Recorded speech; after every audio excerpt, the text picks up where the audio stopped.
Bonjour à tous et bienvenue. Et un peu de soleil, vous entendez peut-être même un oiseau gueuler.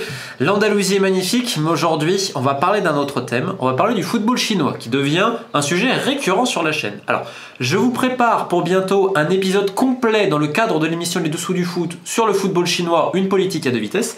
Mais vu ce qui vient de se passer concernant les récents naturalisés pour jouer en équipe nationale chinoise, je pensais que c'était intéressant de faire cette petite vidéo et voir avec cet exemple à quel point le football chinois est politisé comme c'est rare dans le monde entier, et également à quel point il est au service d'une idéologie, et donc celle du régime en place, le Parti communiste, qui fêtera en 2049 son centenaire avec ce grand plan pour devenir une puissance footballistique à l'horizon 2050, donc pour le centenaire du régime. Donc ça, c'est un plan qui a été fait en 3 points, court, moyen, long terme, qui est disponible sur internet, vous pouvez en trouver une traduction anglaise, avec cette idée de développer une culture footballistique en Chine, de susciter justement cette émotion footballistique pour cet intérêt foot pour la population, etc.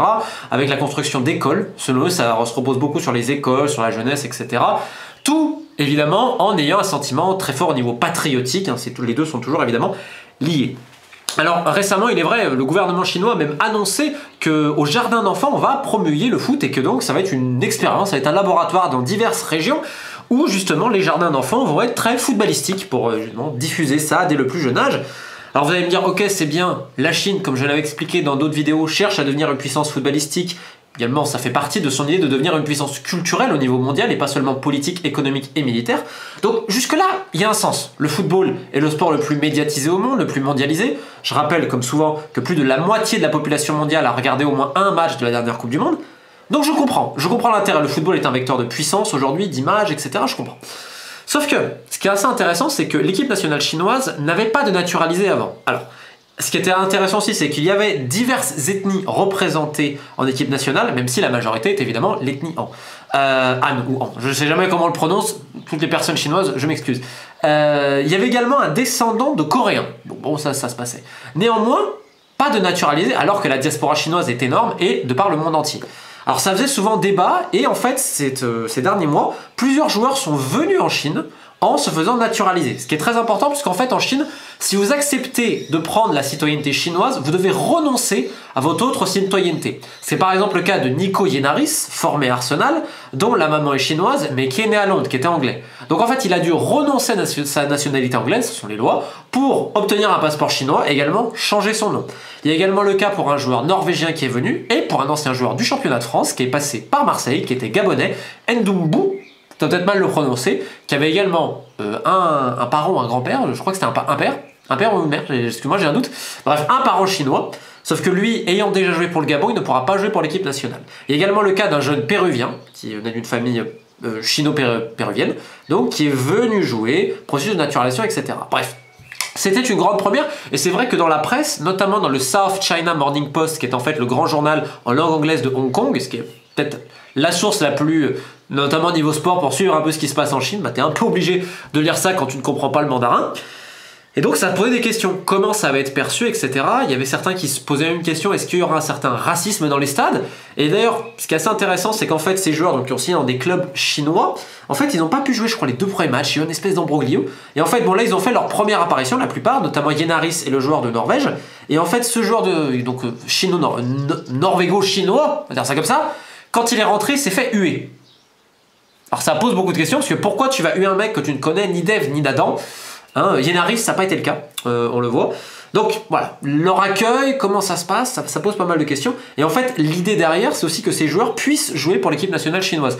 Ce qui fait 2 gros débats en Chine. Le premier étant, est-ce que c'est une solution d'appeler toute la diaspora et de faire venir des naturalisés? Parce que ce n'est pas un peu l'arbre qui cache la forêt quelque part? Est-ce que ça va vraiment résoudre les problèmes du football chinois et de sa compétitivité, comme on a pu le voir lors de la dernière China Cup remportée par l'Uruguay, où la Chine a été battue très facilement par la Thaïlande, je veux dire sans un grand match du gardien chinois, ils en prenaient 3 ou 4, et qui a ensuite été battue par l'Ouzbékistan. Alors c'est vrai que ça le fait un peu mal, parce que la Thaïlande aujourd'hui joue un peu mieux que la Chine. C'est un grand chantier le football chinois de toute façon. Et ce qui est d'ailleurs assez marrant pour l'anecdote, c'est que même si le gouvernement a des plans jusqu'à 2050, en fait d'une année à l'autre ça change de partout, les règles, tout, et à chaque mois en fait, il y a un truc qui arrive. Et là, donc l'association de football chinoise, la fédération, la CFA, Chinese Football Association, a publié des nouvelles règles, un petit peu des règles provisoires concernant les joueurs naturalisés. Et en fait, c'est à partir de là, on se rend vraiment compte à quel point c'est politisé. Alors, c'est traduit par un organisme de presse qui s'appelle Titan Sport Plus. Je vais vous citer, c'est assez marrant. Donc, l'article numéro 20 explique que les joueurs naturalisés doivent cultiver un esprit patriotique. Bon, à la rigueur, je le comprends, tu joues pour un pays, ok. Mais là, c'est intéressant, ils te disent qu'en gros, les jeunes organisations du Parti communiste de chaque club doivent, et là, c'est le mot qui est important, indoctriner. C'est pas enseigner. C'est de la traduction littérale, indoctriner aux joueurs l'histoire et la théorie du Parti communiste chinois. Donc là, quand je parle vraiment de lien foot politique, on est en plein dedans. Mais l'article 21 va encore plus loin. Donc en plus de ça, les clubs où jouent ces joueurs naturalisés doivent superviser donc ces joueurs avec donc des membres du staff spécialement assignés à ces joueurs-là pour surveiller leurs pensées, leur vie de tous les jours, leurs entraînements, leurs matchs et faire un mémoire. Donc reporter tout ça chaque mois à l'association de football chinoise. Donc là, on est dans une vision orwellienne du football, qui fait référence évidemment avec ce qu'on voit dans la politique du Parti communiste chinois de surveiller sa population, avec maintenant cette idée de reconnaissance faciale où vous aurez maintenant des points, littéralement, selon vos activités sur les réseaux sociaux, etc., selon ce que vous disiez vis-à-vis du parti en place. Et ça fait également référence au grand club de Guangzhou Evergrande, qui aujourd'hui, tous les 2 mois, j'ai un doute, note ses joueurs, il les note, et les plus mauvais vont en réserve. Comment tu notes tes joueurs? Et toujours avec cette idée de surveillance, maintenant on donne des notes. Et en fait, on voit vraiment ce qu'on voit dans la société chinoise, voulu par le Parti communiste, on le voit également dans le foot, qui est quelque part un petit laboratoire. Vous voyez, il y a même, quand tu lis ce que font les agences de presse chinoises, notamment Xinhua, qui appartient à l'État chinois, tu vois quand même quand ils parlaient des jardins d'enfants où on va calculer le foot, ils parlent de ça comme une expérience, comme d'un laboratoire. Donc en fait, le football chinois, c'est un mélange d'expérimentation, mais toujours au service du parti. Et en fait, on va le voir sur un autre exemple avec l'équipe nationale, c'était la sélection l'an passé de Musée-Père. Alors on l'appelle également Mighty Jiang, on va mal le prononcer. Alors c'est quelqu'un qui arpente le flanc gauche, arrière, ailier, etc., qui avait été international, jeune chinois et tout. Mais en fait, sa particularité, c'est qu'il vient du Xinjiang et qu'il fait partie de la minorité ouïghour. Alors pour ceux qui ne connaissent pas, les Ouïghours sont un peuple donc qui vit dans le Xinjiang, qui est la région à l'extrême ouest de la Chine, par là où passent d'ailleurs pas mal de choses assez intéressantes au niveau matières premières, également dans cette idée des nouvelles routes de la soie. Et en fait, la population ouïghour, qui est donc une population notamment de confession musulmane et qui je crois est un peuple... J'ai un doute si turkmène ou turc. Honte à moi. Honte à moi. Honte à moi, je vais vous mettre des liens en description, vous voyez, ça, à force de ne pas préparer les vidéos, on dit des conneries. Bref. En tout cas, cette population est brimée, et encore quand je dis brimée, je suis très gentil, puisqu'il y a des camps, on va dire, de rééducation, où donc on leur apprend tous les jours à réciter l'hymne chinois dès le matin, chaque jour, le vendredi à manger du porc, je rappelle qu'ils sont musulmans. Alors vous pouvez voir quelques témoignages des gens qui sont sortis de ces camps-là, qui sont partis de Chine, etc. Il y a même quelques reportages de la presse internationale. On est dans une situation qui fait quand même honnêtement flipper. Là, c'est vraiment, c'est pas Big Brother is watching you, c'est Big Party Communist is watching you, pour, entre guillemets, les rééduquer, puisque idéologiquement, ça n'irait pas. Attendez, j'avais trouvé, je crois, quelque chose d'assez intéressant à ce niveau-là. Voilà. Et donc, bon, ils sont un peu rééduqués. Rééduqués, hein. Bon, voilà. Chacun se fera son avis. Bon, ça avait visiblement pas choqué Mohammed Ben Salman, le prince héritier d'Arabie Saoudite, lors de sa visite en Chine, qui avait dit que ça lui posait pas de problème, hein.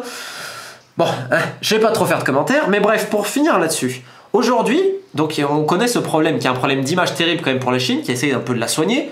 Et surtout, ils essayent de développer un sentiment pro-chinois dans cette région du Xinjiang. Donc comment ils ont fait? Évidemment, ils ont permis à beaucoup de la majorité principale en Chine, les Han, de s'installer au Xinjiang, etc. Donc vous avez une sinisation, sinisation, je sais pas comment on le prononce, de cette région, le Xinjiang, qui est une région historique, etc. Bref, c'est différent au Tibet, où là c'était une colonisation, on va dire, militaire.